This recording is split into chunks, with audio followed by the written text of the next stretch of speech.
Quando chega o Natal, tudo fica bonito. Luzes, presentes e muita alegria.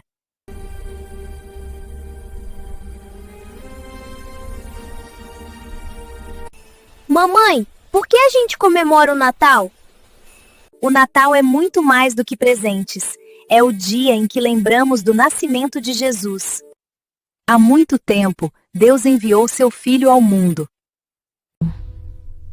Jesus nasceu simples para nos ensinar o verdadeiro amor. Jesus nos ensinou a amar, perdoar e cuidar.